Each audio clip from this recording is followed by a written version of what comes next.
Is Jenny John in the room? Jenny John. If someone knows them, please alert them that they need to be here. Alex Kani.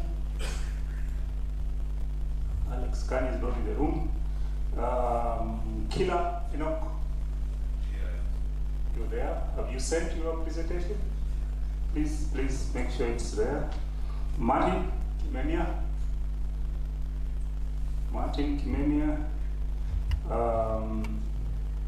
Catherine, you sent your presentation? Okay. And then Torotich Elima.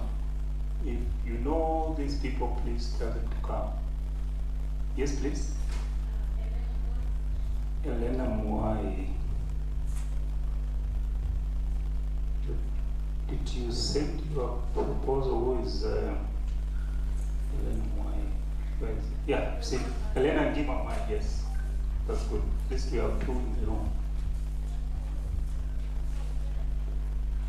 Please tell them to come, your friends who are out there, so that we finish within acceptable time. Our guest speaker is in the room already, and we will be making him ready to speak to us. So tell your friend, and I want to ask, please just move down a bit. I know you like sitting at the back, but can you come and occupy these seats that are in front here? Tell your friends who are at the door to come in. So please just come and sit closer.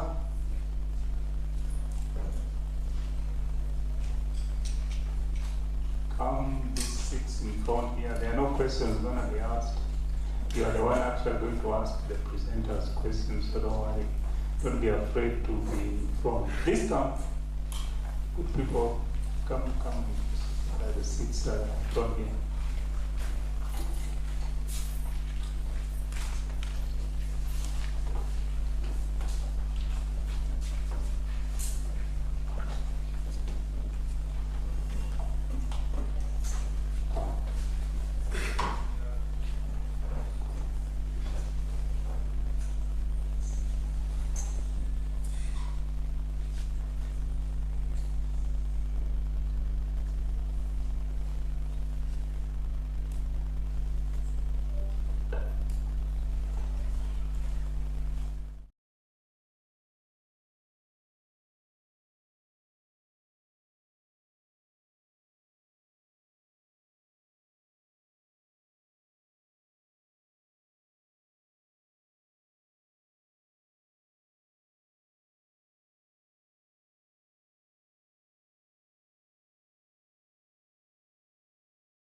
Is concentrating on quality assurance, curriculum development, student engagement, and innovative pedagogy approaches in the age of AI.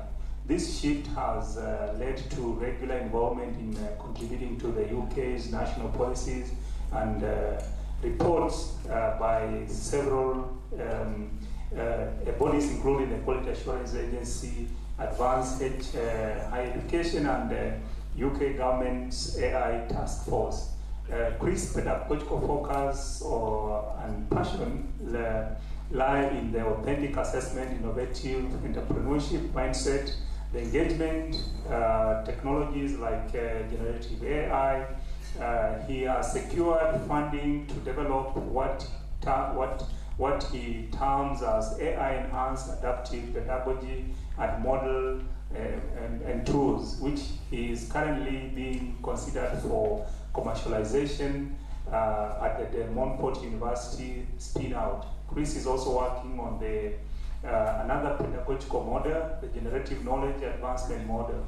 As an entrepreneur, Chris has founded and successfully exited multiple companies, including the first SaaS white label online insurance and ratings software in East Africa region. He is also a public speaker, currently conducting public lectures series on technology and innovation and how universities need to rethink their value proposition, including the thinking AI. Generative AI is of particular interest to him, given its implication for innovation and societal transformation that they can both be good and bad for Africa. So members and participants, I would like you to put your hands together to welcome Professor Chris to make his remarks. Thank you. Welcome, Professor.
Good afternoon. I do realize I am standing here after lunch, a fairly heavy lunch.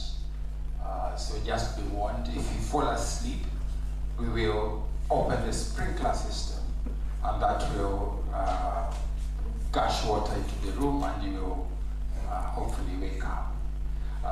What Doc forgot to tell you is that I'm a Pan-Africanist. So one of the things that you see in my presentations are normally looking around this from an African perspective. So I'm going to look at how we can reimagine tomorrow, and particularly focus in an area of passion and expertise of mine, that is AI and collective intelligence. And I'll start with an Akan proverb. Akan are from the west of Africa. And they can have this proverb that talks about collective wisdom. And what they say is that there's no single person or discipline or institutions that can possess all the answer. And that is particularly germane to this conference today, because it's relevant today in the same way it was relevant when the Akans were ruling the West Coast, West Africa. Because today we face multiple things. We face climate change, rapid urbanization, food insecurity, cybersecurity, unprecedented technological disruption. And all those things are not for a single person or a single discipline can be able to answer. And my focus is going to be on AI, because AI has captured the public imagination. And I would like to suggest this, that AI itself is not the most important question or story of our time. The deeper story is the emergence of what I call a new architecture for problem solving with human expertise, engineering, computing, and intelligent machines work together. My central proposition is we are entering what I call the fourth infrastructure revolution. And I will expand on that a little bit in the next couple of slides. So for me, what I see this as in terms of the evolution of infrastructure and civilization is that history can be understood in a succession of infrastructure revolutions. Ancient roads, bridges, and ports expanded trade and linked previously isolated communities. The Industrial Revolution era introduced energy systems that amplified human labor and enabled unprecedented productivity and economic growth. We saw in the late 20th century, when you had the information infrastructure and where you had computers, fiber optics, and the internet transforming communications and democratizing access to knowledge. That ability to exchange information instantly reshaped businesses, education, and governance. Today, and I posit this, we stand at the beginning of another transformation, and that is AI. I call this creating an infrastructure which is an intelligence infrastructure. It's not about transporting goods or data, but augmenting reason. And that's the reason why I reference to it and talk about it in terms of intelligence infrastructure. And in all my talks around AI right across the world, regardless of whichever country I am in, I'm often asked this question: will it replace human capability? And I will say this, my answer never changes.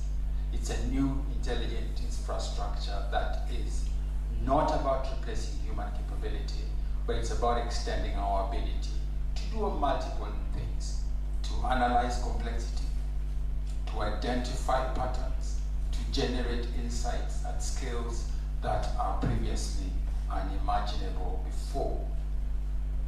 And universities must have a considerable, unique responsibility during such transitions? The answer is not just merely adopting the infrastructure, but it's in shaping how society uses that infrastructure.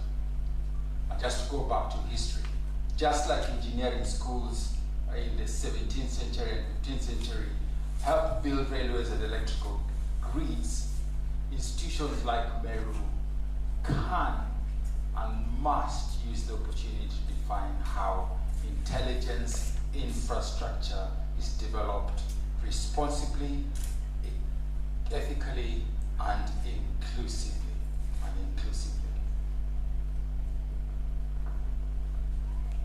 And that's a sub-thesis that I have.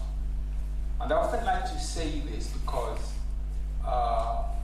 when you look at AI normally and you hear discussions about AI, there's often that it will take our jobs, it will make us less human. And my thesis is that, like many other infrastructure revolution in the past, it will extend human capability. And think about it. The physical infrastructure enabled movement and connection, energy enabled mechanization, information enabled communication and knowledge, and now intelligence is helping us to enable interdisciplinary reasoning and foresight. And the synthesis here is this, that when you're looking at something like intelligence infrastructure, it's creating an interdisciplinary intelligence and having a capability that no single individual can achieve alone. And that's the main theme of this particular conference, which I will keep referring to. And that is that we live in a world whereby to solve our problems as humans, as Africans, we should not go alone at solving these particular problems. So my contention is that AI and what I call intelligence infrastructure helps us to be able to create that and empower our communities as we go ahead.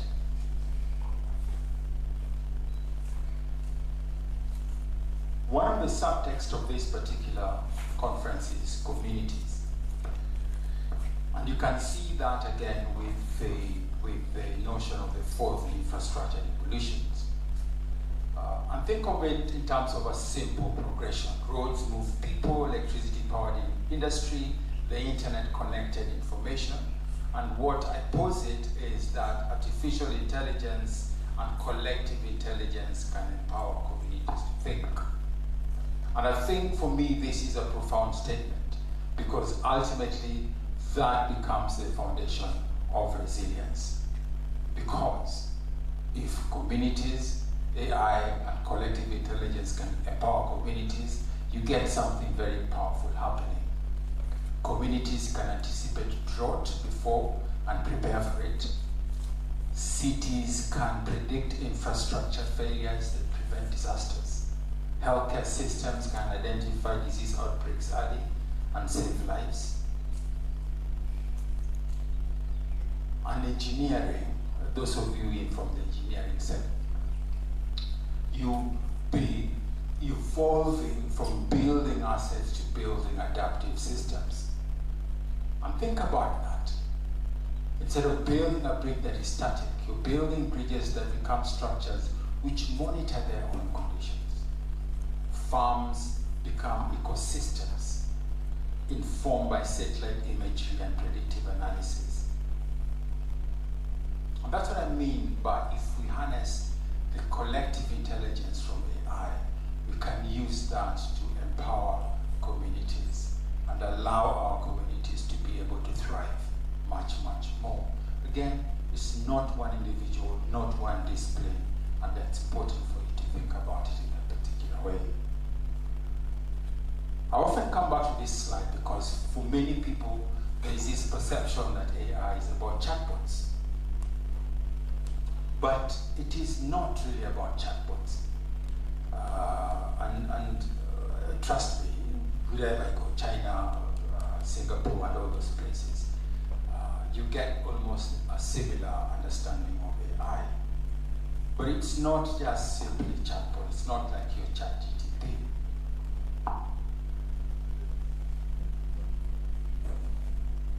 It's not something that answers questions, writes emails, helps with assignments. No, it's not like that. And there's a shift that we are seeing, and we've been seeing for the last maybe 18 months. We are seeing systems that are much cleverer than the top experts in the fields that they're in. We are seeing systems that can do engineering autonomously. You're seeing a couple of months ago, I was in Boston, and we were being shown Jeff Bezos' new idea of something called Prometheus. And Prometheus is actually going to be looking at artificial general engineering. So instead of prompting words, it will be prompting artifacts and systems and so on and so forth. And this progression is profound. And it's important for us to bear that in mind when it comes to us thinking about AI and connected intelligence. Move away from thinking that it's a chatbot about writing emails and essays and assignments. Think of it as moving towards an intelligent system that can use digital tools like a human. It can work autonomously. It can control the physical world. And we are starting to see that. I've seen experiments where AI can be able to, actually yesterday, there was a story that broke that there was a surgeon, an AI surgeon, robotic, that autonomously performed surgery on somebody in hospital, autonomously, with no doctor standing in place. So it's news that broke yesterday. So increasingly AI can perform many tasks. But I think for us as human beings, as Kenyans, as Pan-Africans, we've got to focus and ask a new question. It's not about can AI perform a task. It's can we identify the right problem and direct intelligence effectively and exercise judgment to create that, that particular solution for that particular problem.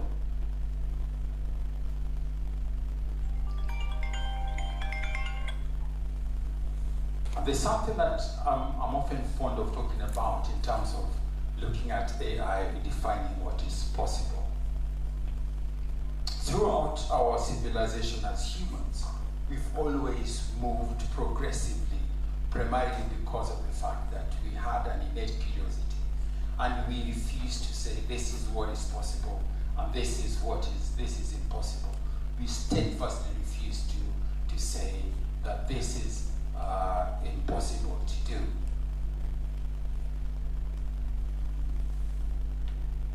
What you see now with the new class of AI, actually it's been on for like about 2 years now, is you see AIs like AlphaFold. Take AlphaFold, and this is to give you an example of the profound nature of AlphaFold. Human beings, we tend to develop medicine by looking at the molecular structure of that particular medicine combination. For 70 years, we've identified about 19,000 molecular structure and how they fold and unfold. AlphaFold, that is developed by Google DeepMind, predicted the protein structures of 200 million protein structures. And he did that in 6 months.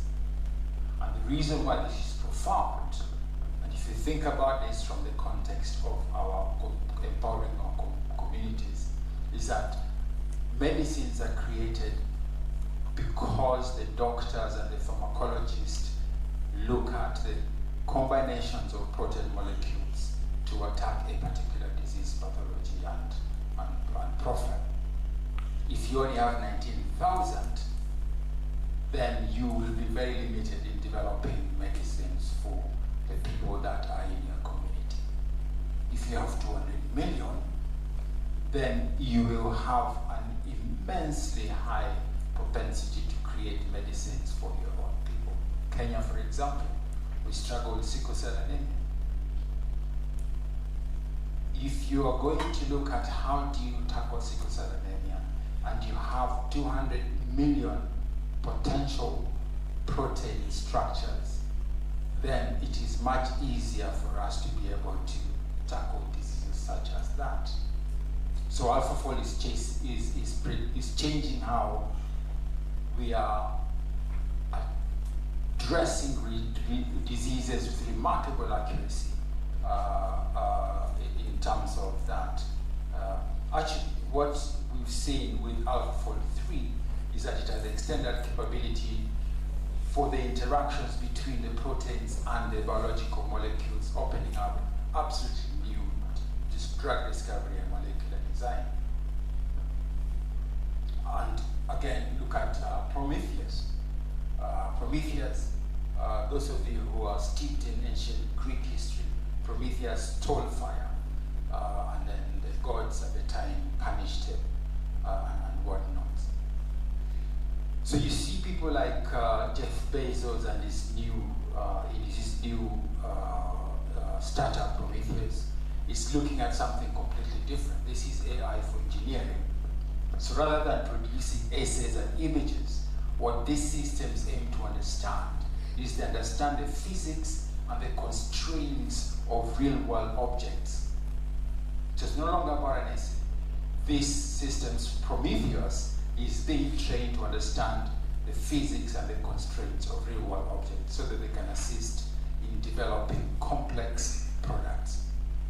So you can already have, you go into an AI system and ask the AI system to design an aircraft engine that will be able to withstand a certain amount of stress, a certain amount of heat, and that will dramatically shorten development cycles. You can, if you look at this from the context of our communities, you can go into AI like Prometheus and ask it to be able to generate a real-world object, say you're in Turkana, or whether you are in Mombasa. You can ask it to generate a real-world project, a real-world product that will help with the complexity of the climate in that particular place. Because AI knows no bounds, it will come up with something that you can be able to use as an actual physical object that is engineered. So the common thread here is that AI is evolving from an information tool into a discovery engine.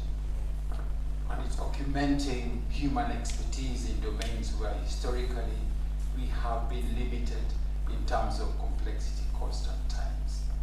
For universities like MUST, this is an absolute powerful reminder that the future of AI, particularly in research, particularly in interdisciplinary research, is not just about automating routine tasks, it's about expanding the frontier of human knowledge and allowing us to be able to get breakthroughs at global scale. So the last couple of slides, I just want to come back to the big theme of this conference, which is interdisciplinary. And I want to pause in this, that the world's biggest problems do not belong to one single discipline. And often when I go to universities, I find that universities are organized around, in science, we separate engineering from medicine. We separate ICT from economics. We separate computer science from policy. We separate and we operate in silos. If we were to seriously think about interdisciplinary in terms of research and whatnot, we've got to look at this from the concept that understanding that the problems that we face as human beings do not belong to a single discipline. Personally, if you are to ask me, my ambition would be that we do away with different tracks. So a student comes in, studies engineering, or studies modules in engineering, they do something in creativity, they do something in ICT, and they create an overall interdisciplinary approach to particular problems, and you see that. So you look at your problems, for us as a country, for us as a nation, for us as a continent, these are some of our biggest problems. Climate change, for example. Climate change is not simply about environmental issues. It's addressing it requires engineers to do a number of things. Develop new technologies, analyze complex data sets. You require economists to design incentives. You require policymakers to enable regulations. You require ecologists to understand natural systems. And if you remove any of those, what you find is that you find a solution that is incredibly incomplete. For Africa, our biggest, one of our key agendas should be food security. Again, look at food security.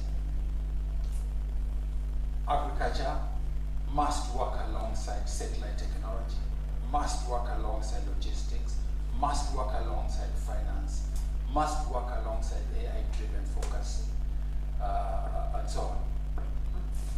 And that's the reason why I argue that the fourth infrastructure revolution is fundamentally about interdisciplinary intelligence.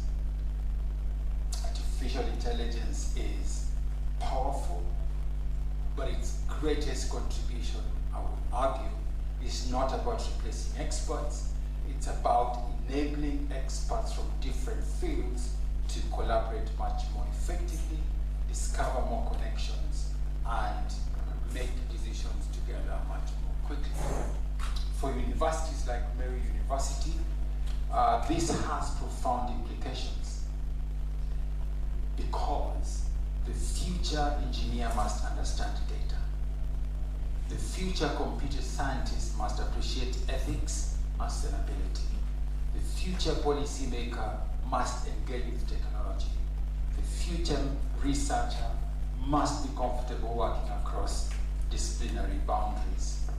And ultimately, resilience itself is not brought about by isolated brilliance. It's brought about when a diverse form of intelligence converges together for a common purpose.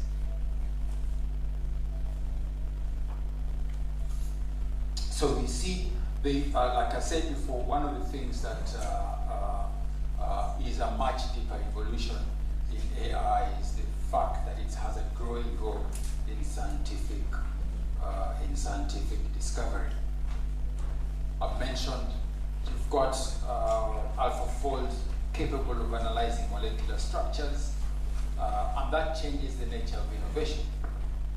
And what you are seeing in the West, and perhaps in some parts of Africa, is that scientists are increasingly collaborating with AI systems, generate hypotheses, identify patterns, and explore solutions in spaces that would otherwise remain inaccessible. For engineers, I'm seeing how AI is allowing for rapid simulation and predictive maintenance.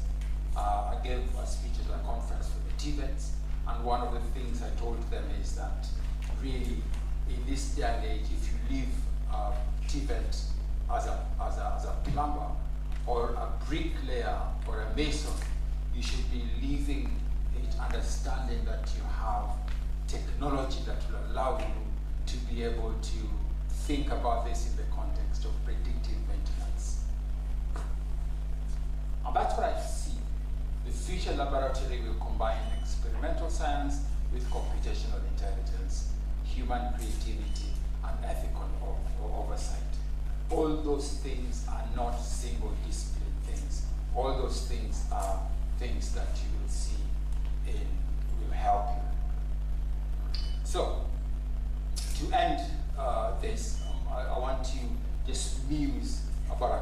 things.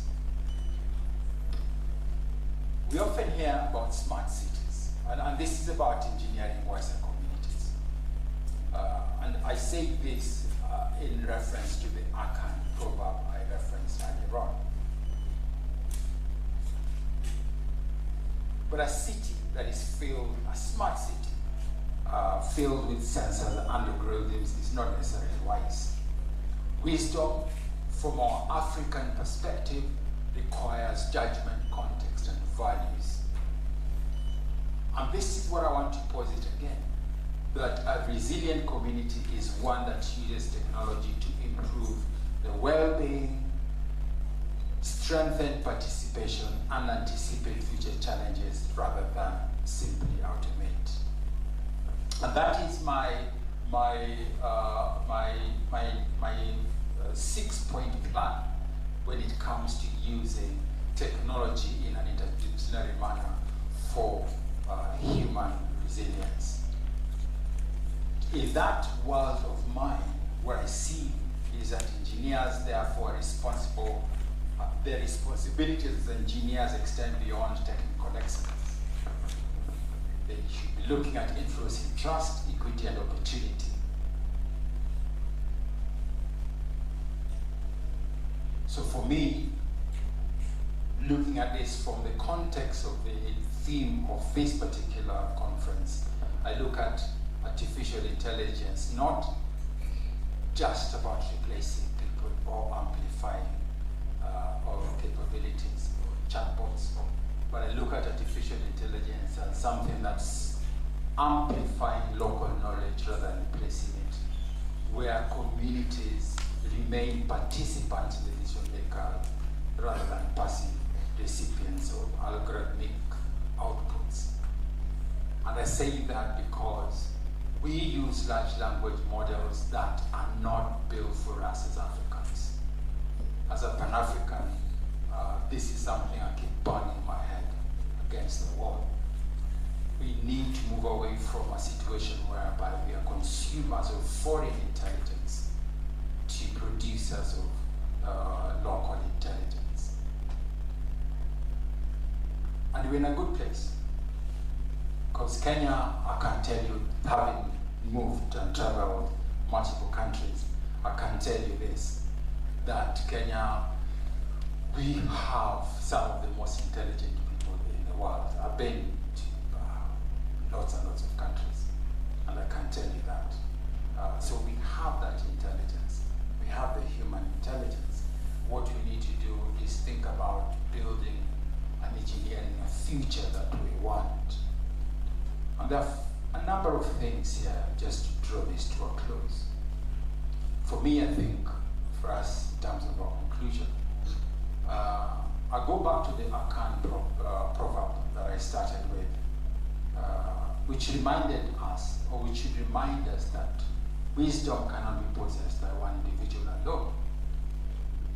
Now I would add this, in the context of interdisciplinary research, it cannot be possessed by one discipline or one technology. Building the future that we want requires collaboration between engineers, computer scientists, educators, entrepreneurs, and communities. So we need to break those disciplinary silos. But we also have to do something else which is super important, and that is we use AI to complement rather than replace human intelligence. For me, the fourth infrastructure, as I call it, revolution, offers us an extraordinary opportunity. If guided wisely, it can help us tackle some of the humans' greatest challenges, from climate adaptation to healthcare, to education, to sustainable development. And incidentally, what you find is that we have perhaps some of the most resilient human beings in the world. But I want to end by saying this, that this is really about looking at using the interdisciplinary notion of coming together. My vision, my ambition, my dream for our universities is that we break away from these silos. No more engineering, no more innovation, no more computer science, and we have it in such a way that we no longer have silos, and so on. I want to end this by saying that we must ensure that as a Pan-Africanist, we really must ensure that the AI we use, I am a techno-optimist, but at the heart of it all, I am a Pan-Africanist. And there's absolutely no way I can end any presentation without asking us to think about this from a Pan-African perspective. Even when we discuss things, employability and so on.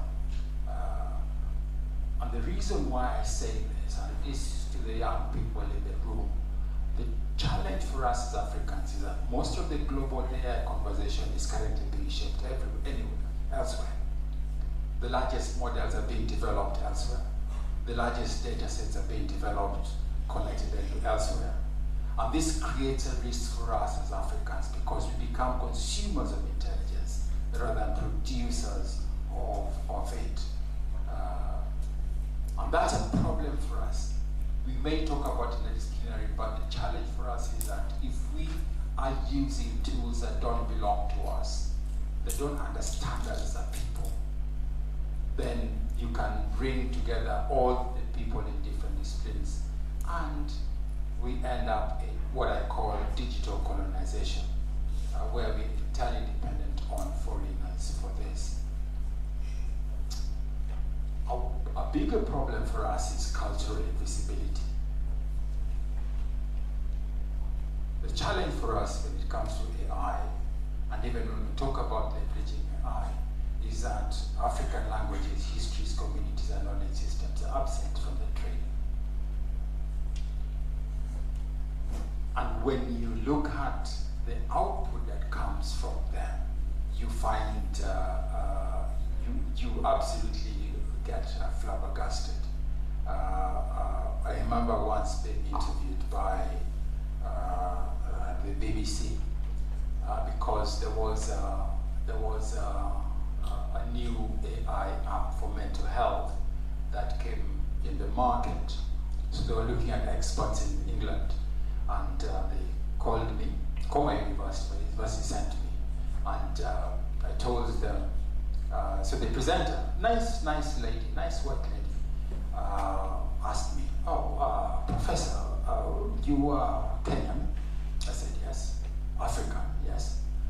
Would you use this app because there's a problem of depression amongst white Africans in the UK? Would you use this app? And I said, absolutely not. So she looked at me and asked me, what do you mean? Why would you not use this particular app? So I told her this story, which I'm fond of saying, that large language models and AI, for those who don't know, are trained on the internet. So the knowledge that is on the internet is what has been used to train the large language models. So if the internet is racist, then the large language models will be racist. If the internet is misogynistic, if you go to 4chan and Reddit, you'll see the misogyny, then that misogyny is going to be reflected in the large language model. If the internet looks at Africans as if we are people from a dark continent, that will be reflected in the large language models in that particular way.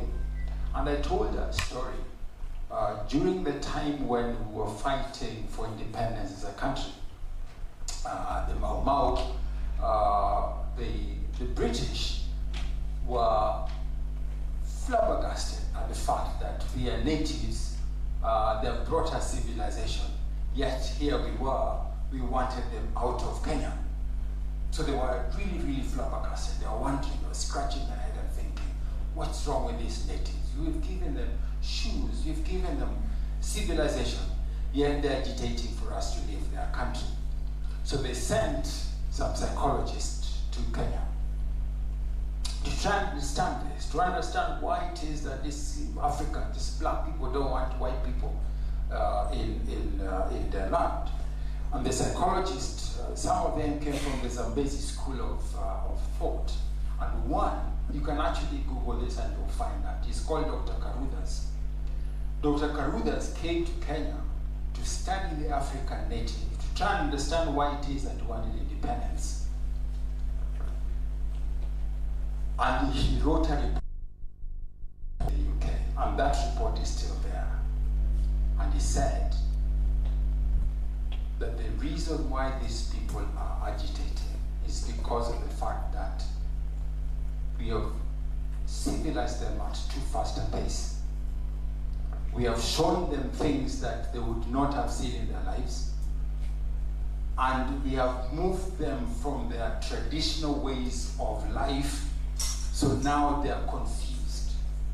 And he actually called them Mau Maus, a movement of mass hysteria, because of the fact that, according to the white psychologists who are sent in, we were suffering from a particular sense of mental health because the civilization was too much for us to be able to absorb.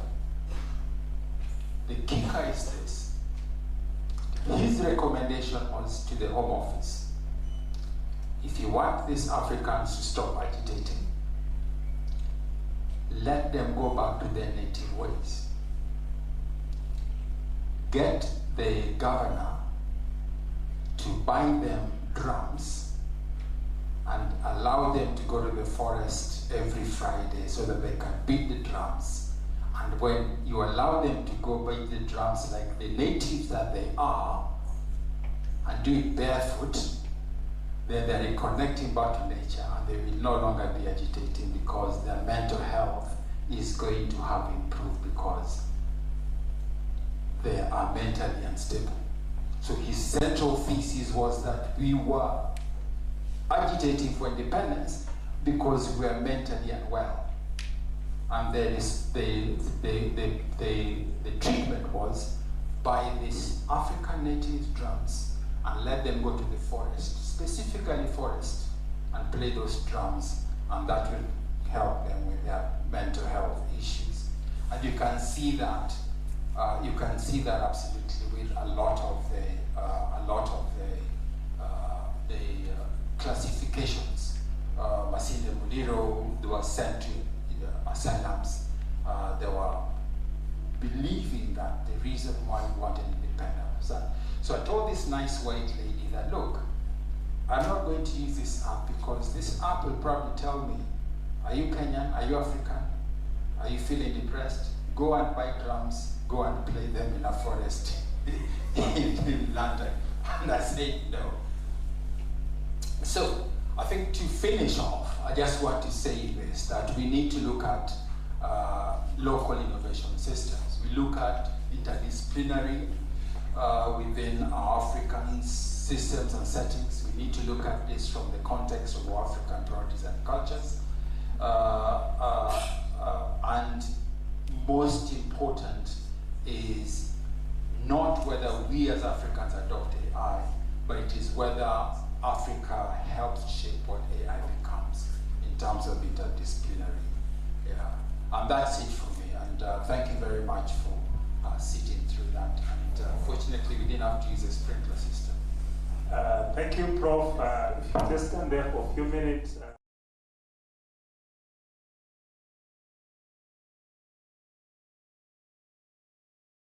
The first person to ask question. Do you have anyone? Yes, please.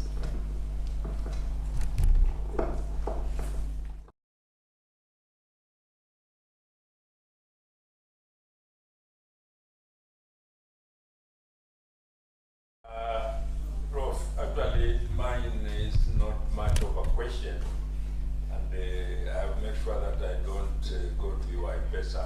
Thank you. Appreciate it. When I was in primary and high school, my parents wanted me to do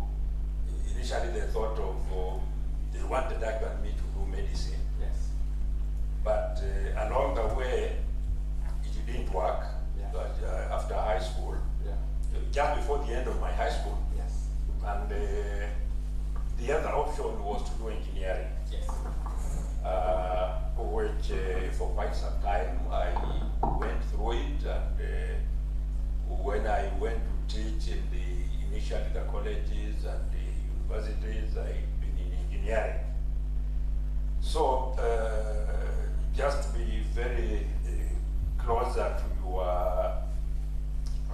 presentation and not much of a question, I was feeling that engineering, of course, has always to do with IT and ICT and so on.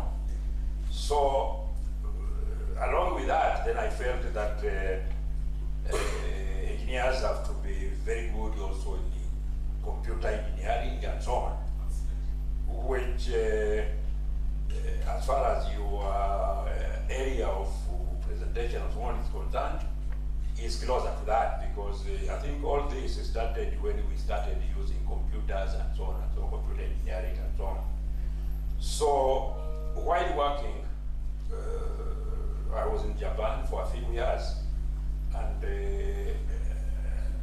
while there, I realized that I needed to know more about robotics, which is also connected to engineering. So in short, as far as your presentation is concerned, me, I was of the opinion that probably in primary school, they can be told that there's something called AI, but in high school, maybe AI can be introduced to them. Then when they come to the university, AI has to be one of the main courses they have to do in year 1, year 2, and year 3, year 4, important for engineering, and also even other people like the doctors and so on. They need to know something about AI and so on. So that now as they move towards their specialties, then they can move in as they can study the details of AI, details of robotics and so on, depending on where they will be. So that if it's a doctor, then he can do the medical stuff and so on. And if he's a surgeon, for example, then he can be a doctor but still be a specialist also in AI. So that when his work requires that he knows more about AI, then he can be that. Same thing with an engineer and so on and so on. So then it would be, if it's a mechanical engineer, he does all the courses like the ones we teach here, and have a good introduction or a good knowledge about AI, as compared to the situation now, because most of our students here have been here for over 10 years. I think we have not had a unit called AI in their first year, second year, third year, and even fifth year. I'm not very sure. I think I'm correct, my chairman, Asiago, we don't have an AI unit. So my recommendation, if you can allow that, maybe is that AI has to be one of the major units in the universities. Whether one is doing medicine, one is doing IT, one is doing engineering, but they have to have a good knowledge so that as they grow up as professionals, then they can be AI engineer, AI doctor, and so on and so on. So in your case, I think I'll avoid to ask you what you did in your first degree until when you became a professor. I don't want to ask you that, but it will be a bit of concern. Because now you are a specialist in AI, but I don't know, before you went down into AI, what exactly My area before I went to AI. I don't want to ask you that. Obviously. Anyway, it's okay. That is it. I try to avoid your direct question. Okay. Yeah. I'm happy to answer that. My background is finance. I worked in Nairobi, then I worked in New York doing complex derivatives. And at the time, we were looking at using technology for the CBDs. And I'd also, when I did my MBA and I was at Harvard, I was spending some time with a lot of people in the Silicon Valley. And we started, there's actually a paper, if you're interested in AI, called Attention is All That Matters, which is what set this thing from 2017. So I've always had that fascination with it. But coming back to your point, that's exactly what my thesis is.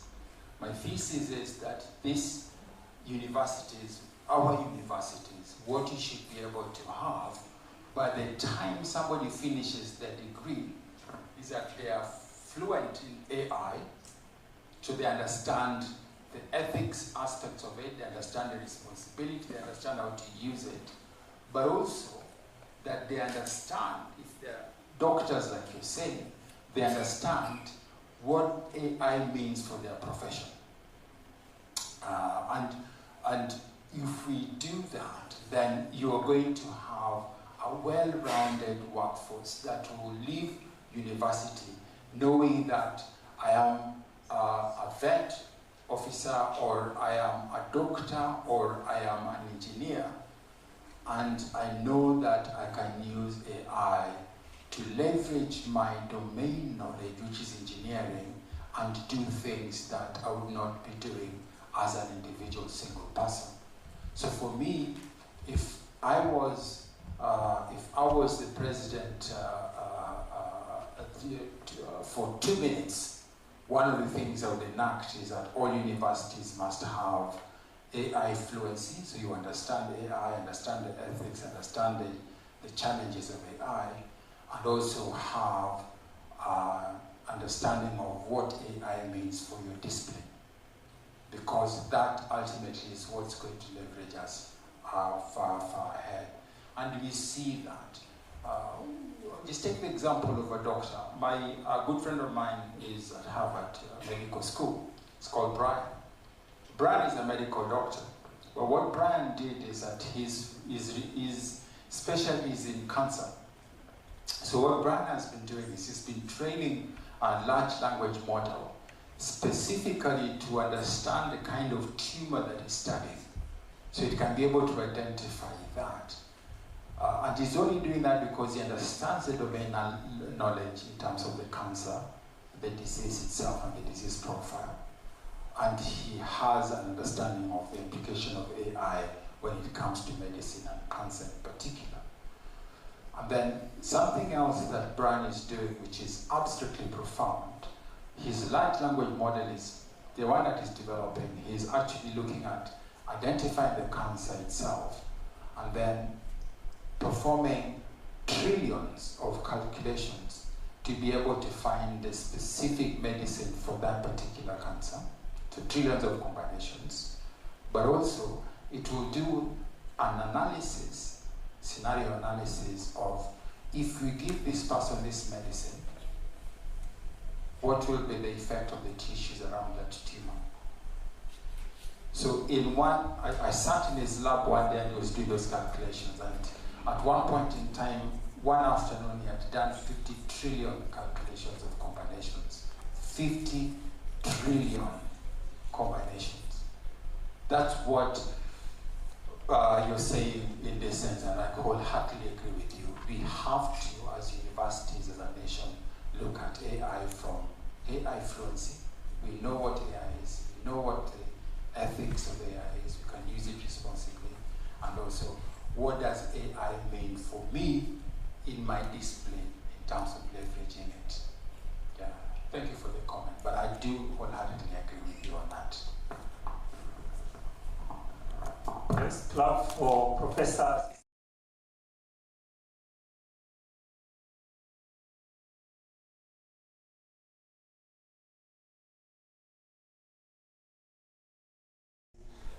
come and have a chat with him. He's made a very good presentation. The most important point that you must remember in his presentation is that technology extends our capability. And if you think about it, it has a very profound meaning, the way we relate with the technologies around. Generally, we tend to have create fear about technologies, then in the process of adopting, those technologies tend not to produce. So let's have our first presenter. You have 10 minutes. Enoch, the floor is yours. You're going to take, do we have these other people who are not shown up to teach? Has to teach come, no? Your name is? Yeah? Edina? Elima, you're...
Everyone. My name is Mukila Enoch. I'm the CEO and founder of Ethernet Solutions, a startup. And having not gone to university or all those stuff, I start my presentation presenting a community-based circular economy system for converting organic and plastic waste into alternative fuel. I will start with the problem. The problem I'm solving, first of all, the waste crisis, and the second, energy poverty. So as rapid urbanization in Kenya has led to increased volumes of unmanaged organic and plastic waste, so they cause blockage, drainage, pollution, public health, and other modes. And for energy, the rising fuel prices and energy poverty continue to burden millions of households and small business across Kenya and sub-Saharan Africa. So, and for the climate impact, unmanaged waste release greenhouse gases, so they end up polluting our environment. So as Ethernet Solutions, I and my team, we came up with a solution which will integrate both organic and inorganic waste. First of all, I will start with the organic waste, which we do fermentation. We do fermentation, so we add a little yeast so that we can convert into sugars and to ethanol, and then do distillation so that we can get bioethanol. So for example, for the organic waste, we can maybe have an example of our market here. So there is a lot of organic waste, and it's never recycled, it's never recovered, and doesn't end up anywhere. So our solution, we take all the organic waste, we sort it out which got sugar content. For the sugar content, we produce bioethanol. Which one the one doesn't have sugar content, we produce organic fertilizer. We can also make briquette with it, and we can also we can also convert it to biochar through carbonization. We can get biochar which can be a soil amendment and used by farmers. So for bioethanol product, as you know, our cocoa exited Kenyan market, leaving a gap of more than 1.5 million households without clean energy fuel. So the gap is quite significant, though bioethanol is a good cooking clean energy. So if we can embrace something like this, we can be, at least, we can go far. For the plastic processing, we collect waste plastics, all types of waste plastic, and then sort them out. So as you all know today, whoever had lunch or somewhere you had a cup or a bottle of soda and water. So, for example, here you will use your bottle of, you will use it and you will leave it there. And it is not recycled, it's not recovered by anyone, or it will end up in landfill. So I have 3 products through thermoconversion.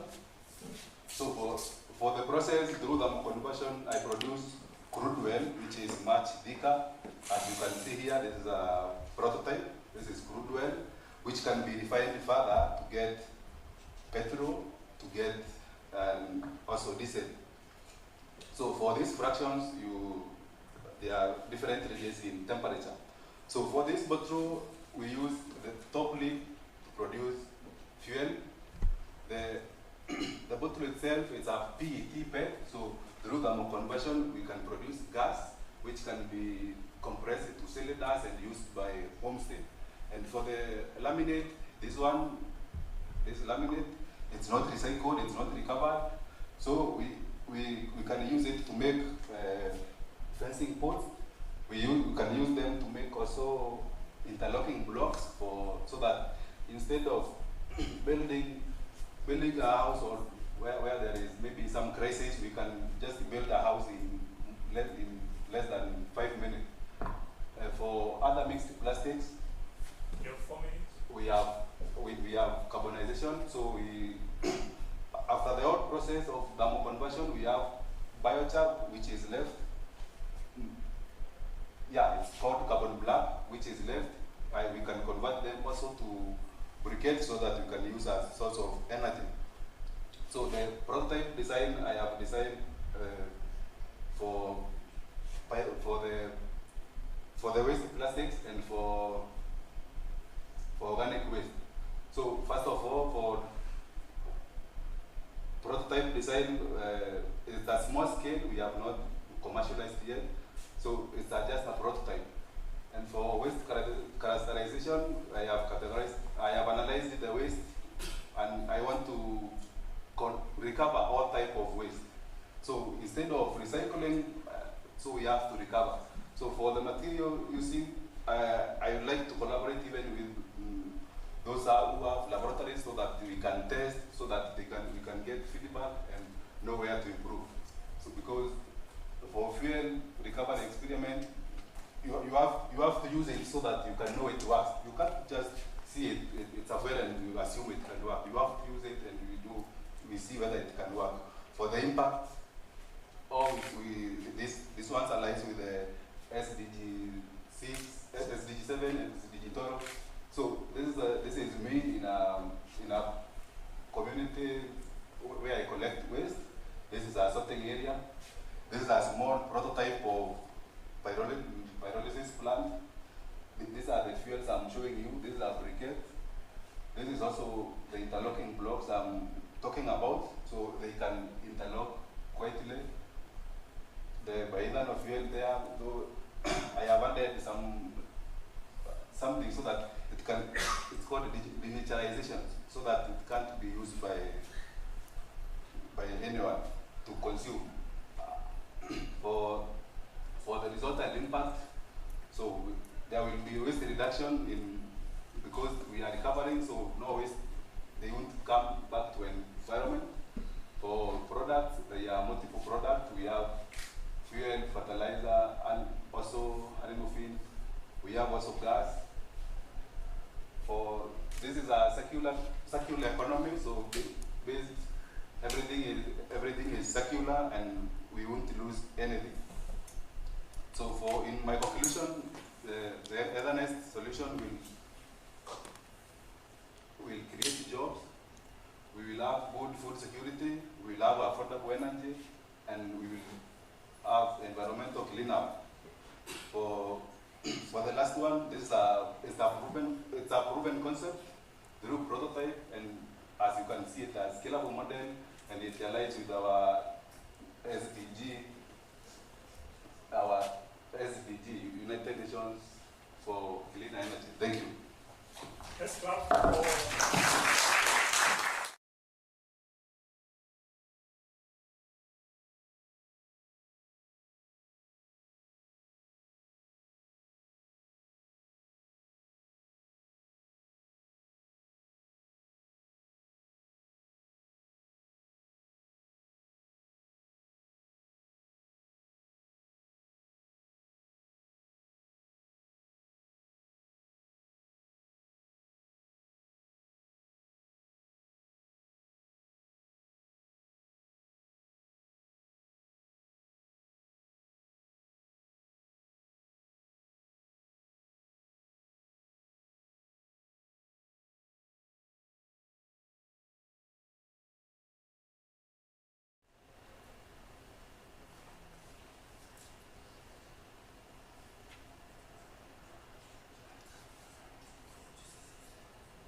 ready?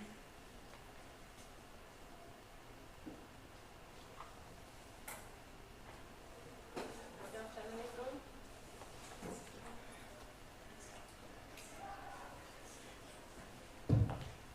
Good afternoon. My name is Elena Moy. I'm going to make a small presentation from Mount Kenya University.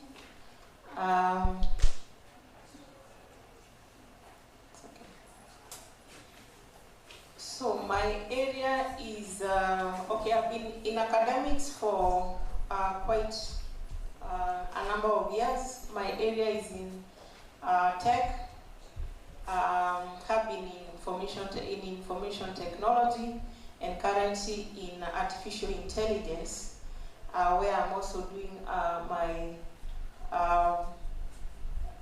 PhD.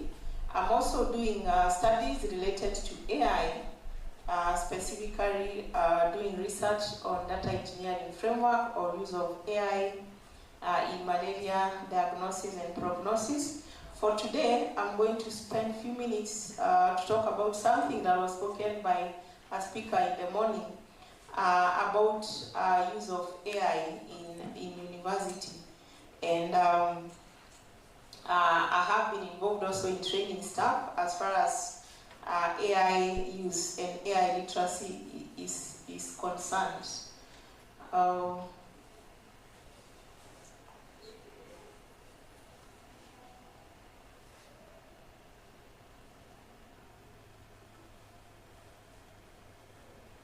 So just to note that one thing, if I can just ask, raise your hand if you usually use AI in any way. Just raise your hand. If you don't raise your hand, you see, the first thing when I say raise your hand, most people will fear because we have this some of misconception as far as use of AI is concerned. I would say one of the benefits I can say for myself is that AI has enabled me to learn about AI in the first place, and specifically machine learning, data science, analytics, and so many things that is the infrastructure of AI, and I appreciate the speaker that we had here, Professor Chris. What he has been speaking here was very informative, and actually I'll not go so much in deep because of what he has done, a very good introduction as far as AI is concerned. I think we can all agree here, people are using AI. AI is already there. But what about governance? What about policies? How are we using AI? And specifically now coming to our context, staff and student use of AI in at universities. So we carried this study by a private university in Rwanda, together with other staff there. And it was a mixed method where we are looking at, we used online tools, and we also used brainstorming sessions and all that. And the truth is that people are using AI, students are using generative AI. By generative AI, you know about the tools. They're using it for assignment and a number of things. Academic staffs, they are using it for preparing. These according to the gathered from both staff and students. And a number of tools that are already being in use. For example, you talk of ChatGPT. Everybody here will say you've used ChatGPT. We have Copilot, Google, Gemini, Cloud, and so many other. And we talk of generative AI creates new knowledge. I mean by learning from pattern. And as you've heard, the AI that we're using today is being trained by the internet. As we are asleep, AI is learning things.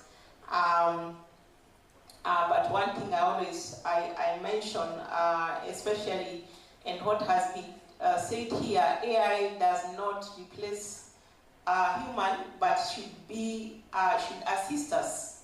So the critical gaps, there are a number of critical gaps. There is no, most of the institutions, or for the case study, there is no policy for student and staff on how to go about it. There is no structured training. There is also the issues of academic integrity and data privacy. From the literature review of, as far as AI use is concerned, we have globally adoption of AI in other higher learning institutions, in universities. We find that most of developed countries, there is, we can say, a high adoption of AI. There are policies. The students are given directives on how to go about it. While we see when it comes to low and medium income countries, where we have, for example, in Rwanda, East Africa, Kenya, and the rest, we don't have AI-driven tools that are being used within the universities, and also the issue of governance is also an issue. 4 minutes. And then for African universities, we have some that have adopted them to some extent. So we need to have a policy on that. So as I mentioned, the research was a mixed method survey where we had involving different schools, staff from different schools, and also students. And the results or the findings from the survey is that one, there is currently 100% current use AI tools for tasks, especially when it comes, for example, to staff. But there was an agreement by all that there is need for training, AI training, and most of the time we find that some are lost in there, between there, because they have not had any formal training, and therefore training is needed urgently. Now this one you're talking about staff, and there is a skills gap that you can already see there. For students, there is the issue of, there is of course a widespread use of students. I'm sure the students here, if I ask you, you use AI a lot. And there is the issues of, for example, when students are using AI for assignment and you have just copy pasting, are we using it to learn? Are we using it just to maybe just to submit things? So there is also a number of primary student use cases of students, how they are using it for understanding, for problem solving, and of course for those who are in IT and computer science for coding. But there are also a number of barriers that were noted. Still, there is need for training for students in all areas, not just generative AI as we've had, but there is AI in all areas. From the other surveys that we had a number of pain points that were seen within the university settings. One is that we have, most of the time we find that because of maybe number of students, there are a lot of queues, help desks. Students are requesting for password reset and they have to go to the office and being done manually. Those are some of the things. Or requesting for documents. Students need something like recommendation letters or generation of exam card, or for example, verification of documents that have to be stamped physically after confirmation that they have paid fees, and a number of such. So there are proposed AI solutions that we have are there. And as even we had the mention from Professor Chris that AI is not just about a chatbot. We can use, when you're talking of, we have students, you need what do you call it, a recommendation letter that shows what level of your course you are, or based on some parameters. But we can have some of those AIs being integrated within the university management systems that are already in place, including chatbot, and also predictive in terms of student performance, whether you're going to, what is your likelihood of passing in an exam based on your prior behavior and such. And the proposed framework as per that study is a 4-pillar AI strategy framework that is evidence-based, policy-guided, and that is actionable. The first one is digital transformation, because for us to have those solutions that we are proposing, we need a digital infrastructure. We need tools. So for example, IT help desk that has a chatbot, that is custom made for the university according to the university operations, or automated document generation. That is in the first. So there is a number of digital transformation as universities are developing policies, guidelines, framework, and strategies. Then they have to start first with the digitization and operationalization. And after that, you have the pillar 2, which recommended AI in teaching and learning and research. And there are a number of ways that AI can be used. First, for us to get where we need to be, there needs to be training, mandatory training, for example, AI foundation skills, even introduction of professional courses for staff. For students, inclusion of AI course is just like we have other common units. It is a high time we have a common unit on AI literacy. The other pillar is on the advanced technologies, for example, robotics and immersive technologies, where we are seeing that robots are being embraced. I have been into China where I saw a number of robots being, a robot does not mean that it looks like a human being, but a robot is something that can be used to automate some of those things.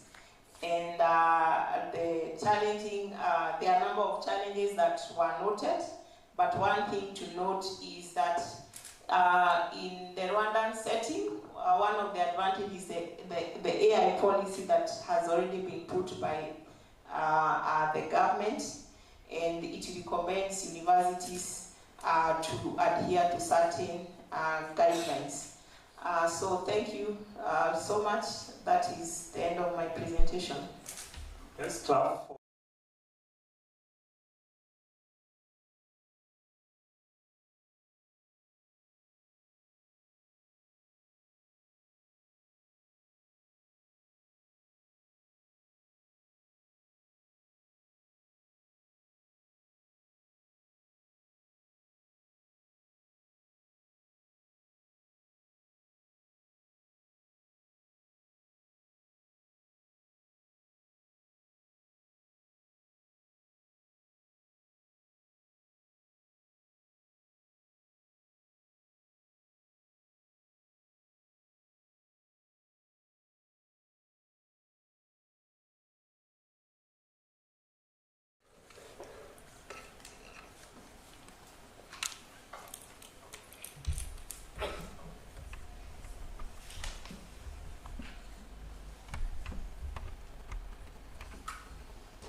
everyone.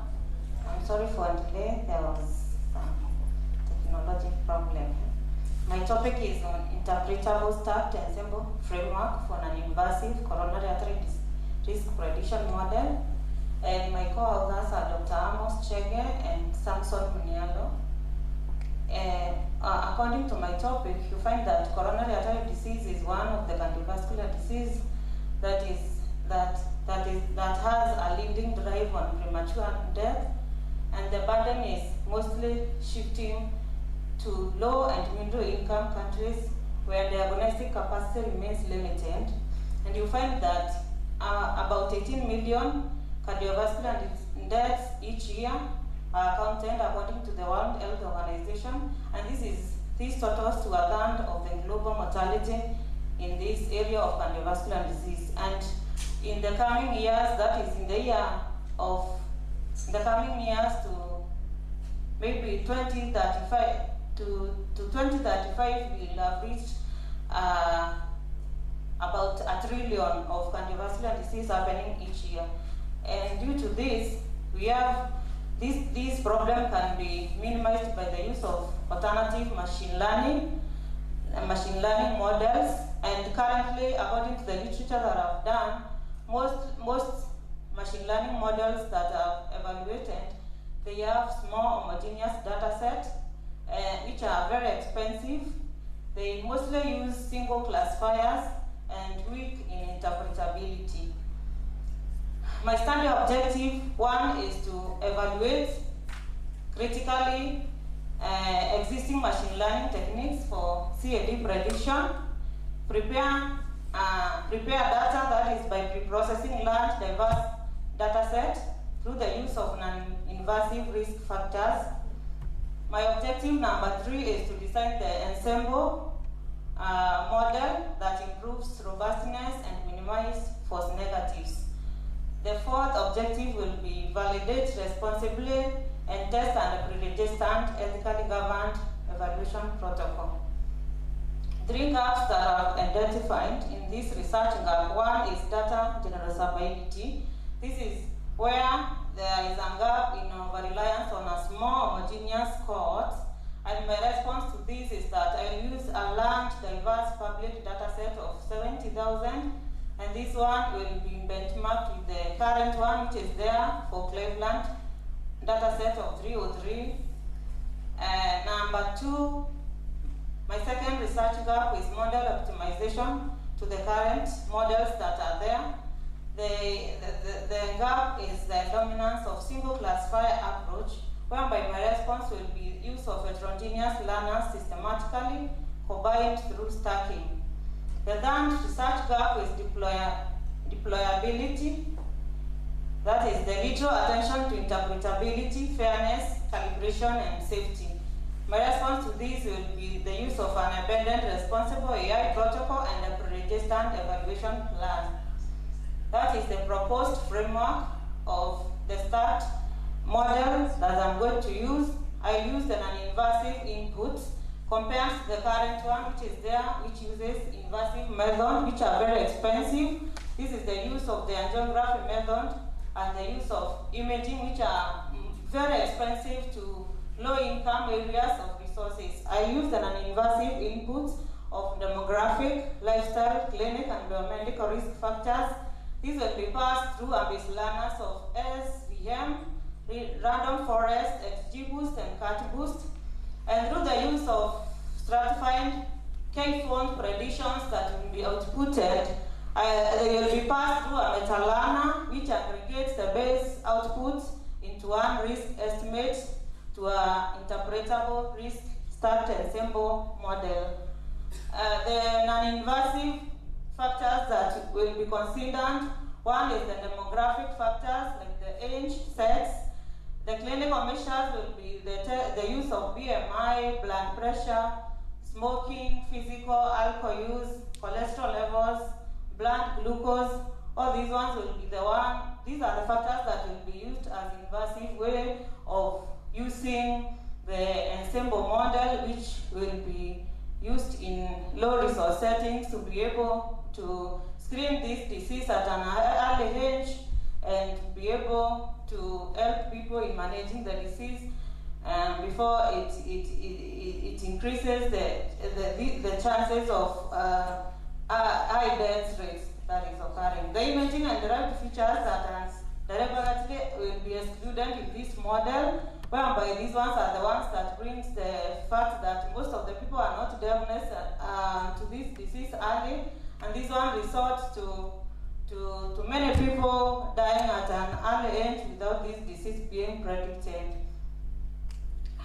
The methodology that is going to be used is the pre-process, that is the imputation, the outlier handling. I'll select the features, do the use of correlations, chi-square, multi-informations. The step 3 will be generate meta-features, that is the use of out-of-phone predictions via k-phone predictions.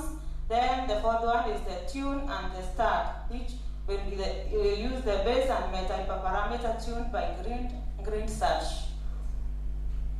Sensitivity will be prioritized in terms of pre-registration evaluations, whereby the pre-specified metrics that I'm going to use is the use of specificity, sensitivity, which will be the priority in this matter, and the balanced accuracy, F1 score, Brewer score, and calibration plots.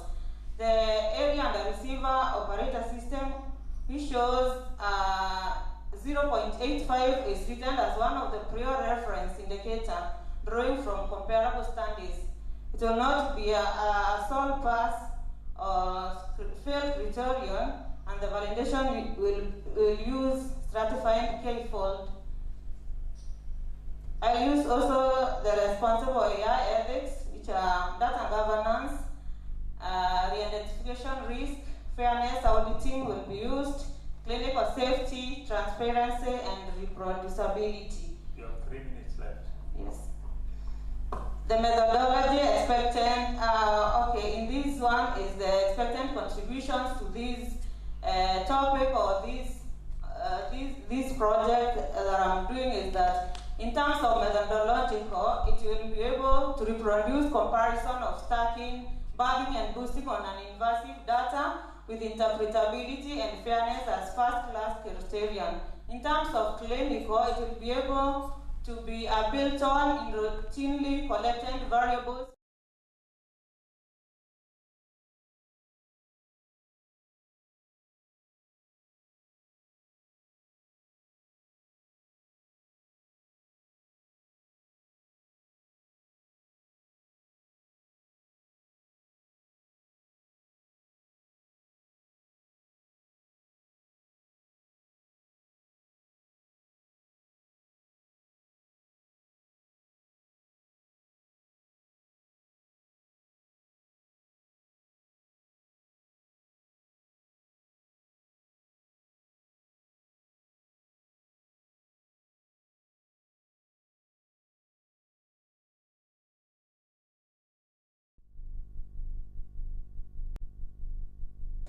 Fairness.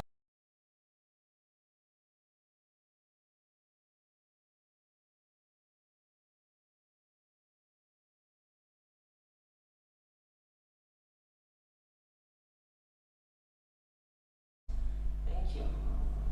Thank you, Catherine. You may have your seat. You'll come back in for questions. The last presenter, Elima, please.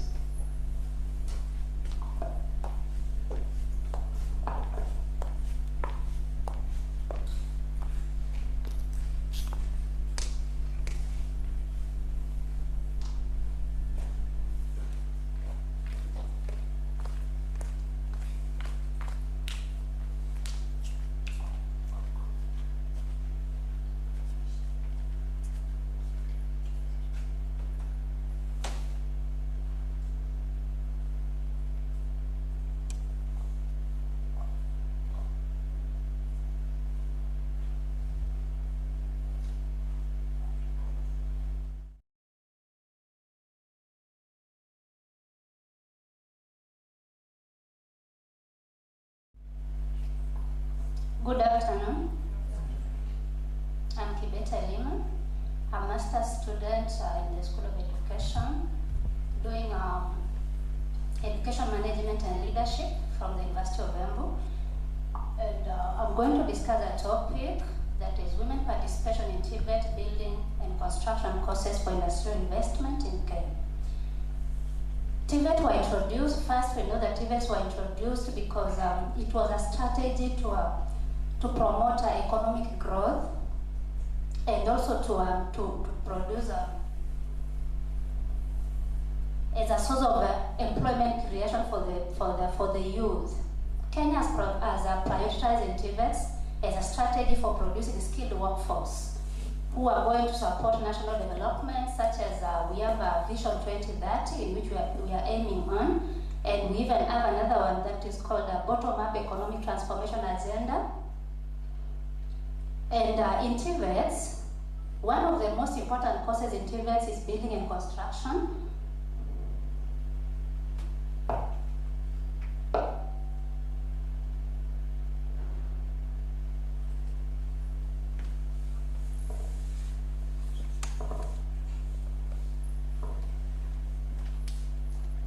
Yes, building and construction is actually the most important course here because building and construction generates employment opportunities. It also supports infrastructural development, and it stimulates industrial growth.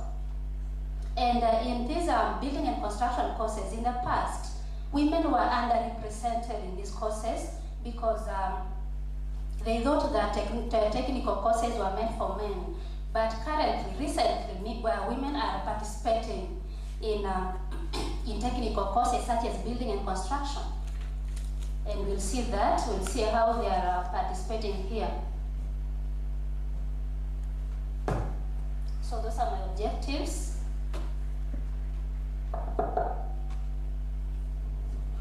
First, I look at the participation of women in building and construction courses, and then we look at the factors and the industrial investment.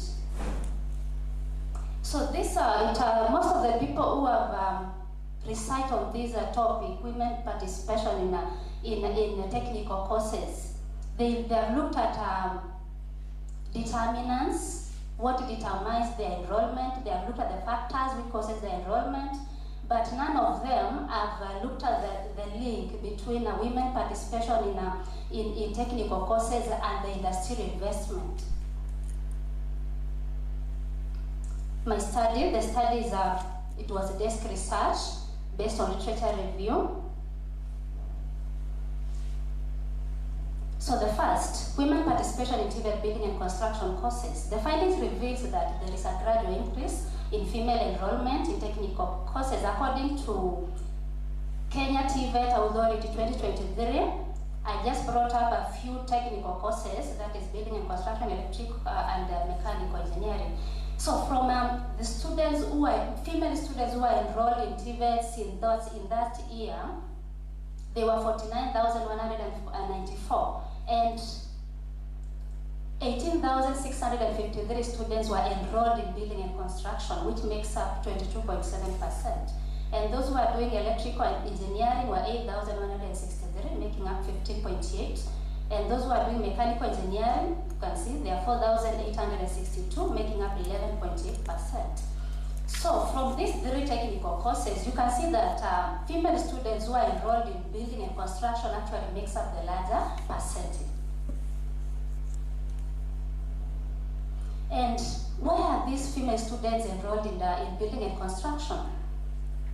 There are various policies which were put in place by the government. For example, Constitution of Kenya 2010, TVET Act 2013, Basic Education Act. Most of these policies gives an equal opportunity for all the students based on not all the gender. They were given equal opportunities, equal education, and they tried to eliminate discrimination based on gender. They were also given scholarships. You find that when they did a research, they found that most of the female students, they had financial issues, financial problems, and that's why they were not able to enroll into some technical courses. And that is when they brought scholarships, and this has enabled them to enroll into these courses. We have also mentorship from role models. You find that that in many TVETs, you'll find that there is even teachers who are teaching there, and they are female teachers. Even sometimes when they are going to give them career guidance, they can invite female role models to encourage these girls. And there is another factor, which is gender mainstreaming initiative, like gender responsive pedagogy. This one is actually used in many in schools right now, even in junior schools. When you look at the instructional materials like textbooks, they'll bring up a picture. If they want to show a picture of a technician, they'll bring a technician who is a lady or an engineer who is a lady, so that they eliminate that stereotype which was making these girls to feel like they were not meant to do technical courses, and also the implementation of CBET. And so since now we have a high number of female students enrolled in the technical courses such as building and construction, that means that we have a large number of graduates who are graduating from TVETs. And the problem is this: we still have unemployment and underemployment, and this is because that the industries that we have in the country are very limited and they need to be expanded. Because the industries that are capable of absorbing these graduates are actually, they are industries which can absorb them, even though they are still limited. For example, affordable housing projects. We have affordable housing project in Kenya, but the implementation is very slow, and they need to implement more affordable houses projects so that these graduates can get employment. And also in the building, in those construction sites, you find that most in most construction sites, you find that they depend a lot on casual labor. You find that there are people who are coming today, they work, then they go away tomorrow, and there are students who are graduating from TVETs who graduated with they have skills to do construction. They are construction workers, but now they are not employed permanently. They do temporary jobs. So the government should come up with a way that if there is any construction, then everyone has to sign maybe a contract, 6 months contract or 3 months contract, so that at least they get an employment which can help them. We also have furniture manufacturing industries. We have interior design, finishing industries, infrastructure development projects. This one, infrastructure development projects, you find that when we have a construction of an infrastructure, for example, the express highway in Nairobi, you find that they brought people from another country to come and become contractors in our country. But in our country, we have students who are graduating from TVETs who have skills. So the government should use the students who are the graduates who have the skills to do these jobs, to construct infrastructure. Also in the building manufacturing productions, we have an example of constructions like building material production such as bamboo cement. But you find that these industries which produces building materials are still very few, and there is no upcoming industries which produces these building materials. So the government should bring up more industries and even allocate funds so that they can bring up more industries, expand more industries.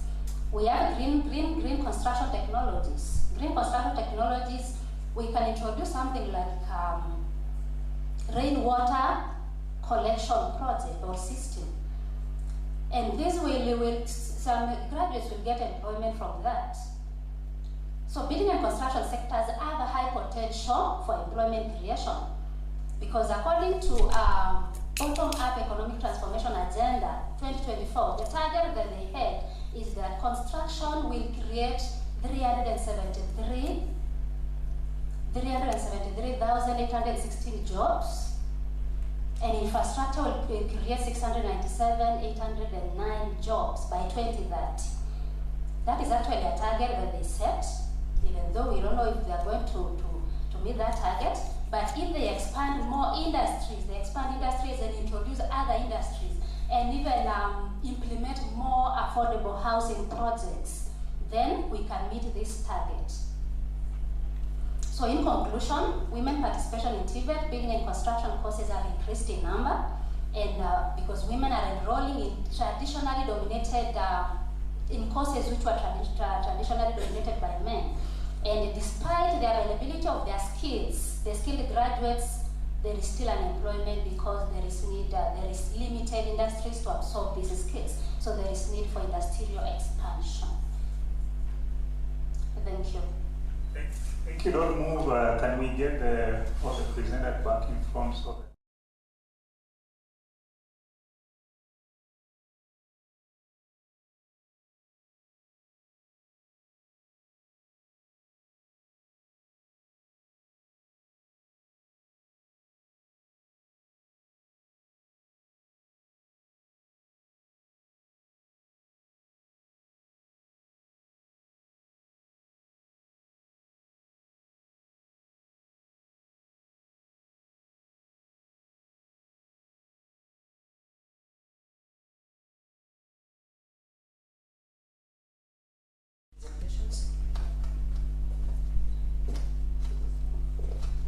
My question is to Catherine on the ensemble something. Is it possible to just explain to somebody not technical like me, like exactly what are you doing, like in plain English, in just a small language? Yeah. Thank you for the question. In Ensemble, what I'm trying to do is in the current models that we have, what I'm doing is I'm coming up with a framework that is going to diagnose CAD. CAD is a coronary artery disease. This is one of the cardiovascular disease that is the heart disease. And the current models that are there currently, they are very expensive. Mostly when you are diagnosed with this disease, you require some imagings, you require to go angiography way, which is very expensive. And in low-income areas, you find this one is very difficult to those people that are there. And this cannot be detected early, and you find we have high rate of deaths. And as I said, annually we have 18 million people dying for this disease. What I'm coming up with is a tool, a machine learning tool. The current machine learning that are there, they currently use more homogeneous data sets, and most of them use single classifiers. What I'm trying to do is combining those single classifiers models that are there, and then I come up with one model which is STAT. That's what I mean by ensemble. You combine the single models together, and then they are able to do accurate predictions. I hope I've answered your question. anyone else comment? Someone at the back there. There's someone at the back, and then you come to Dr.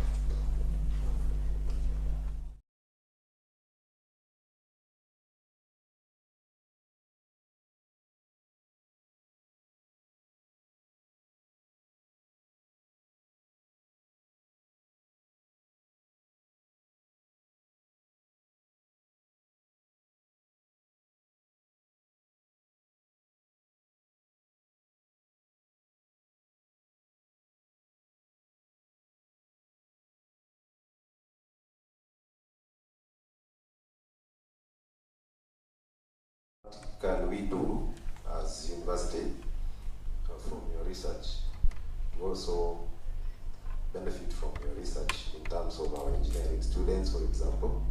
I realize you are more on TVET students, so I don't know why you chose those and you left out the others who are also mechanical engineering or electrical engineering, like in our institution here. So what can you say on those? As much as I agree with you that in building and construction we have less women, but we have seen a growth of numbers in terms of ladies who are now joining the technical courses and taking up these building and construction courses that were male dominated. Yeah, so can you refer to my earlier concern how to, you put us in perspective, then how can we use your research in those, in the university case and also as a country. I don't know whether you have understood me. Let me try to answer. I hope I've understood. Okay, thank you for your question.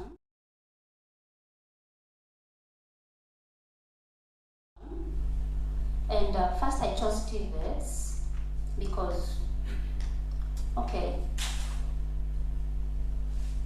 I'm a student from the School of Education, and actually I've been looking about on TVETs a lot, and in these TVETs I realized that this women participation issue is it has been a common issue because of that underrepresentation, that we have few women who are doing technical courses.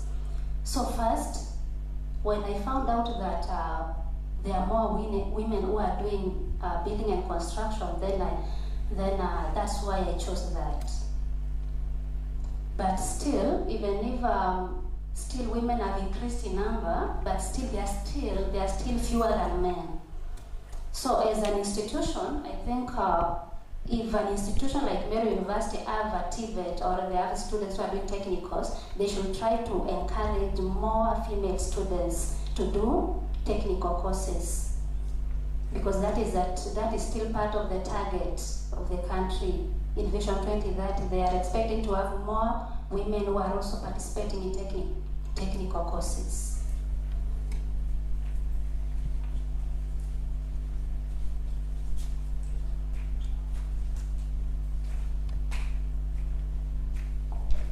Okay, thank you so much. I have only sort of 3 questions. These are common questions. And one question goes to the last presenter. You had a wonderful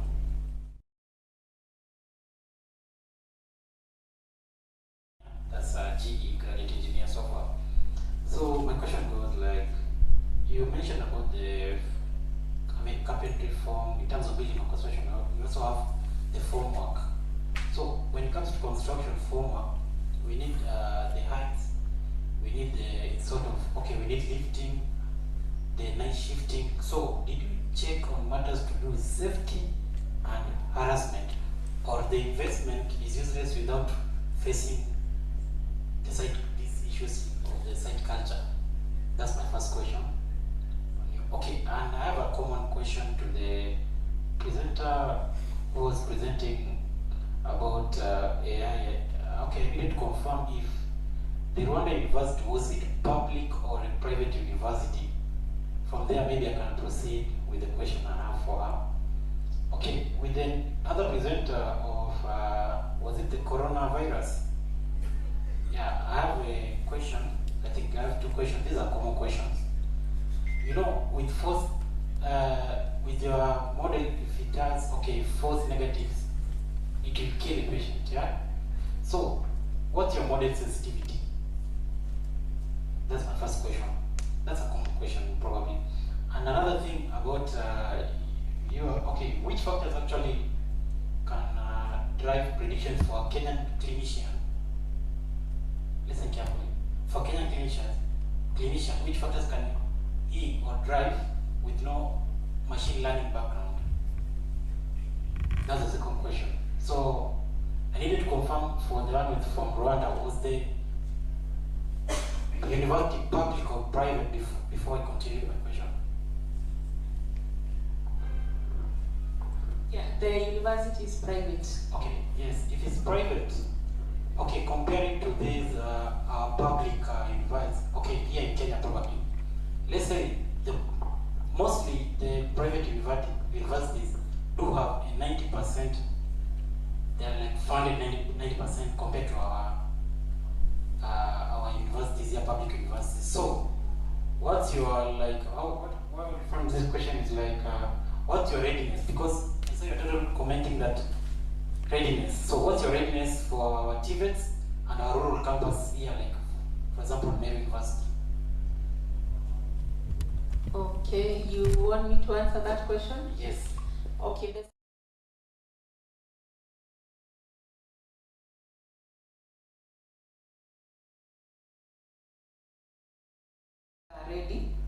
But what we are lacking is policies, because when we are saying is how do we control students using AI for their assignments? Do you go to class and tell them don't use AI at all? Or do you tell them use AI, but from the institution they have maybe need to develop, we call it AI declaration forms. And this declaration form is giving a guideline on, this is the question, the prompt I gave, this is the response, this was my input, this is what I verified. Because one thing is that AI one can make have bias, it can give you very incorrect information. So the adoption of the use of AI within the university, both whether it's private or public, first there needs to be a policy and a strategy on use. As far as readiness is concerned, there is the issue of infrastructure. There are those tools. For example, policies should give something like, these are the recommended AI tools. These are the approved AI tools. For AI tools, let's say for example, ChatGPT, we talk of the free models. You know, the things that you post there, you should not post personal information. And a number of things. So all that needs to be in the guidelines, the policy. So the readiness or the conclusion was that for any university, for them to adopt, they first need to do a readiness survey. That was one of the key finding, readiness survey. And this was showing a university in East Africa, whatever is happening is also what is happening there within the East African community. The same types of students that we have across. We have students, we also have students from both the East Africa. In Kenya here, for example, when you say of here, we have maybe also, we call them international students and across. But bottom line, readiness survey needs to be done so that we understand what level they are in, and then know the training needs that are there. The survey was able to establish the training needs, and the training need was urgent. Okay, sorry for the interruption. I'm back on you. For me, okay, for my own opinion, I think the readiness, the word that you use, I think is sort of, what can I say? It's sort of self-reported. Like, did you test the AI literacy? Yes, the literacy was tested. I don't know what, but the literacy was tested in terms of survey questionnaires. Okay. Online questionnaires were made in terms of the Likert skills. What skills do you have as far as AI is concerned? How can a student, let's say, differentiate between plagiarism in ChatGPT? Pardon, how can a student differentiate, identify, this is plagiarism using ChatGPT? Using ChatGPT? Yes. We have the plagiarism softwares, that there are specific plagiarism softwares like you have. Like for example, you have Sanitation. Sanitation has the capability of, plagiarism is about similarity, and it has the capability of showing similarity and the AI use. So it tells you, for example, 20% similarity.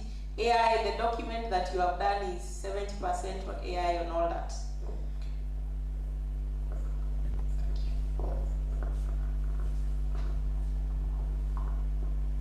Yes, please. You asked about, it is not coronavirus, it is coronary artery disease. Okay, yeah, it was coronary artery disease. I'm sorry about that. Okay, I was saying about your model. I'm not into IT, by the way. These are common sense questions. Sometimes this model, if you enter false negative, they may kill the patient, yeah? So, how is it? Okay, tell me, how is the model sensitivity? The model have prioritized the sensitivity part, because that is the critical part. When it is not prioritized, it can bring false negatives, which can result to wrong medication or wrong predictions to a patient, and that is very tricky. Okay. Are we okay there? You okay, yeah? It's okay.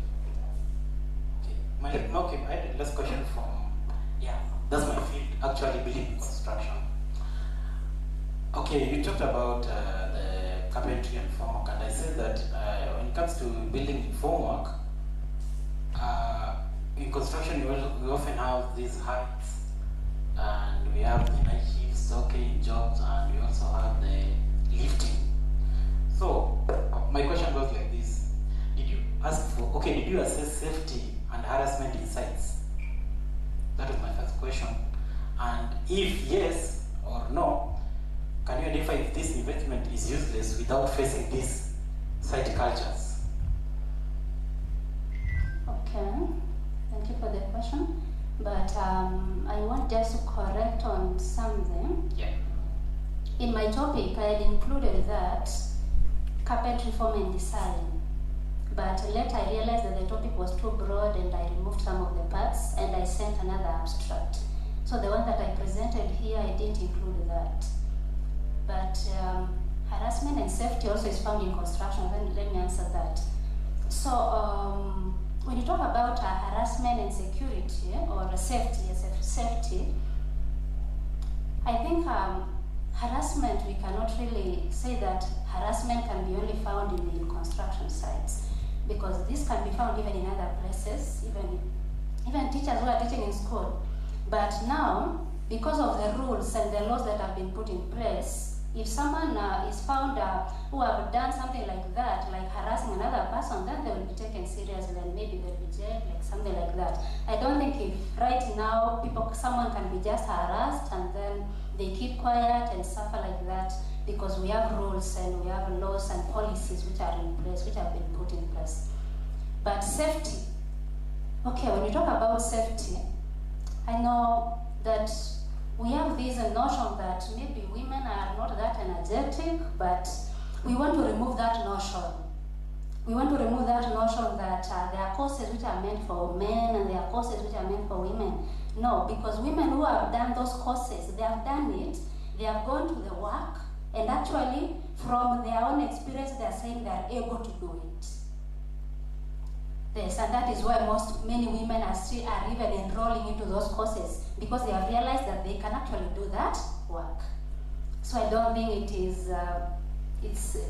there is anything wrong about them, that maybe the work would be too heavy for them. Thank you.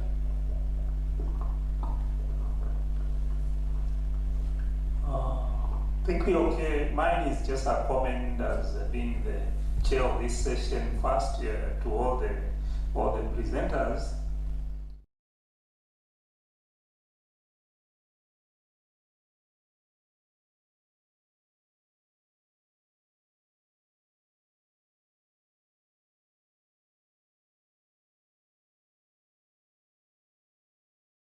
And you have your very short time. In fact, it's normally 7 minutes in international conference, and in 7 minutes you need to say all that you need to say and be engaging. And being engaging answers the question about whoever is seated there. Why should they care about what you are presenting? Why should they care? And care is how can they find your work interesting, important, that they can come and see you after the conference, looking for ways of working together. So please think about your audience. Yes, you have what you have, which maybe your supervisor is telling you, but outside you and your supervisor, there's another person who is the most important person, who wants to listen to your work, and perhaps that is the person who has money that can support you in one way or the other. You'll go to conferences where there are investors and they want to see you after the presentation. So as soon as you step into the conference space, put your supervisor and yourself at the back, put the person sitting in the audience as the first priority. And that's why our librarian asked you, Catherine, in simple terms, tell me what is it that you are doing. It seems you have not sold the whatever you are selling.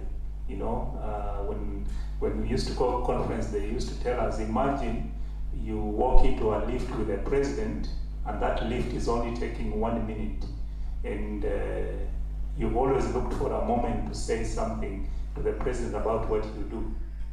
They don't have time.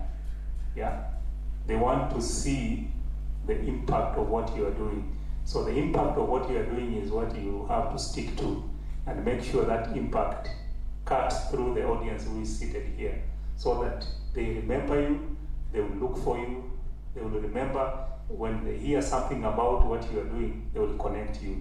That's the whole point about conference. Conference is not about coming here, going through the background, going through the literature. Please, that one, save it for your defense. Here is about your product. You have a product in the form of the paper you have. Come and sell it here, and sell it in a way that someone who is not in your field should actually care about what you're doing. And that's what some of the reason why some questions are coming to you. The other comment, and I know, Enoch, you did not get a question from the audience, but I'm going to give a comment on your work, is about, your work is applied research. You are developing something for the community. And one of the things that you need to come in a forum like here and make it to the audience is about how are people responding to your solutions. That's a very important question that you need to answer, because that's what you are, what people are interested in. Like, for example, you can come up with an innovation, but the population will be very resistant to that innovation. So you have to keep asking, what is it that is stopping people from using my product? And is a part of your research, and that's something that you have to keep thinking about. Yeah, how are people? What is the experience? What is the experience of me using what I'm using? Is it transforming my, my environment where I'm living or not? So this is an important thing that you need to always think about. And then lastly, and this is always a difficult thing even to the most experienced researchers, moving from results that you have collected and communicating a finding. Yeah, like, for example, to teach you're talking about the numbers you are giving here about increasing women in the construction and engineering sector. The finding is not about the numbers. It is what those numbers mean to us as a society. What can you see? What can you project? Yeah? Are these numbers helping to transform the way we think about these sectors? Are they transforming? Because you can have them. Like, I have relatives who are female, who did courses in engineering, medical engineering, and they just went back to the village and continued with the life as if nothing happened to them. So if you count those numbers, they really don't mean much, unless you are able to tell us, this is what it means. This is what it means. Can you paint us the impact of those numbers? Then you'll be answering the question my colleague was asking there. Are these numbers transforming the harassment that is happening within the sector? Are they transforming the attitudes? Are they transforming the way we think about professions? This should concern you. But to get the numbers, it doesn't mean much. Yes, they are okay as a result, but for you as a researcher, you must give us an interpretation of what that means. Then we shall be getting somewhere. It will begin generating interest, it will begin generating conversation. For me, this is a comment that I'm just trying to make, so that when you go and sit back and you have another opportunity to make a presentation, your presentation should sound different. Yeah, I come from communication, and our work is communication. If you say something to someone and it doesn't seem to draw their attention, it means that your communication is not effective. Okay? And I get a bit frustrated as a communication person when I see a title of 3 sentences. Yeah? Just think about the books you pick to read. Are they long titles? Are they long titles? Yes. No, they are not. They are not. The books you pick to read, they are not long titles. Maximum, they are 5 words. 5 words, maximum. Yeah? So if you can reduce your titles, yeah? Yes, it begins as a sentence, but keep thinking, how can I reduce it? How can I make this title draw attention? Think about when we come from the business of writing in headlines. When you see headlines, what do they say, tell you? Like we have now a pattern that has grown from the last 2 years. The Standard uses 1 word or 2 words as a headline. Yeah? If you are to collapse all your work into 2 words, what will those words be? If you can do that, you will actually find people reading your work. But if you write a title of 2 sentences, you can be sure. In the Bible, they say the shortest verse is what? Jesus wept. Jesus wept. Sindio? Try and do that with your research. You can. The reason why we remember that verse because it's very short. But if you can read like a whole sentence, like when we are telling students how to write, we tell them if you write a whole single line without a comma, and you go to the second without another comma, then you don't know what you are saying. You're actually rambling. Yeah? Good writing is short sentence. And try that with your titles of research. It will actually draw attention. They will actually be very interesting. The reason why they force us to write abstract is so that we can collapse all our work into 250 words. Try this with your headlines, and your headlines will be different. The reason why the conference organizers cannot do it is your work to actually shorten your title. And some of the titles can be found from if you are doing, for example, survey with people, if you are interviewing people give you some very interesting phrases. You can actually use those phrases as your title, yeah. Try that, yeah. And you'll find your work reading differently, yeah. You are all from a very technical field. Catherine, you are from a very technical field, but think about what our colleague up there said. In simple words, what are you doing? Yeah? Just do that. It is terrifying to come here to make a presentation.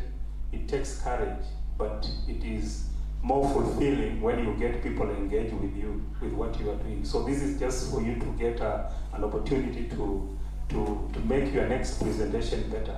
Okay? But we want to thank you for your courage and your presentation. Let's clap for them as they sit down. And with that, I think we've come to the end of this session.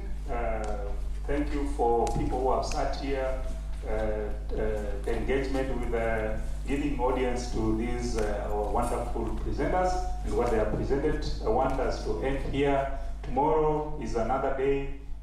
We be attentive to what is going to be happening in the country. We don't know how the day will look like tomorrow, but tomorrow the conference is still on. People who are going to present, please make yourself available and be where we are. We can end there. I don't know whether there's someone who wants to pray for us. Elima, you look like a religious woman. You pray for us? Please come.